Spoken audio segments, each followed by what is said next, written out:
BP said Thursday that it will pay $4.5 billion in a settlement with the U.S. government over the massive 2010 oil spill and will plead guilty to felony counts related to the deaths of 11 workers and lying to Congress.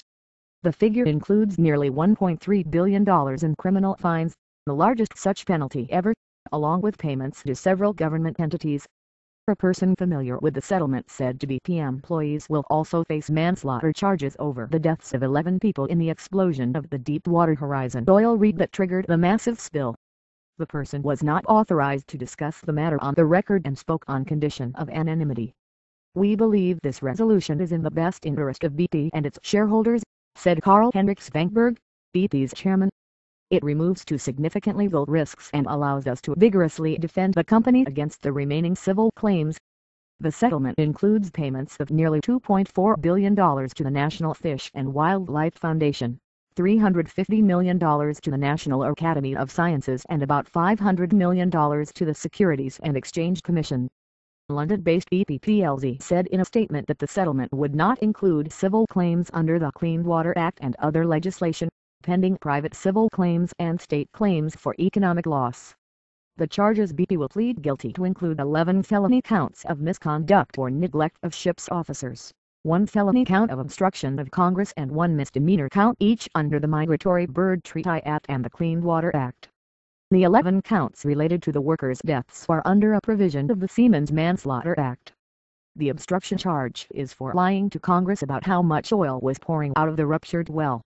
Attorney General Eric Holder was scheduled to discuss the settlement at an afternoon news conference in New Orleans. BP made a profit of $5.5 billion in the third quarter. The largest previous corporate criminal penalty assessed by the Department of Justice was a $1.2 billion fine imposed on drug maker Pfizer in 2009. The Deepwater Horizon rig, 50 miles off the Louisiana coast, sank after the April 28, 2010, explosion. The well on the seafloor spewed an estimated 206 million gallons of crude oil, soiling sensitive tidal estuaries and beaches, killing wildlife and shutting vast areas of the Gulf to commercial fishing. Nelda Winslet's grandson, Adam Wise, of Yorktown, Texas, was killed in the blast. She says somebody needs to be held accountable, even if it doesn't end her family's pain. "It just bothers me so bad when I see the commercials on TV and they brag about how the Gulf is back, but they never say anything about the 11 lives that were lost.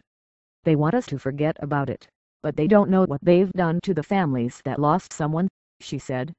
The spill exposed lax government oversight and led to a temporary ban on deepwater drilling while officials and the oil industry studied the risks, worked to make it safer and developed better disaster plans. BP's environmentally friendly image was tarnished, and independent gas station owners who fly the BP flag claimed they lost business from customers who were upset over the spill. BP Chief Executive Tony Hayward stepped down after the company's repeated gaffes, including his statement at the height of the crisis, "I'd like my life back." The cost of BP's spill far surpassed the Exxon Valdez spill in 1989. Exxon ultimately settled with the U.S. government for $1 billion, which would be about $1.8 billion today. The government and plaintiffs' attorneys also sued Transocean Limited, the rig's owner, and cement contractor Halliburton, but a string of pre-trial rulings by a federal judge undermined BP's legal strategy to pin blame on them. At the time of the explosion, the Deepwater Horizon was drilling into BP's Macondo well.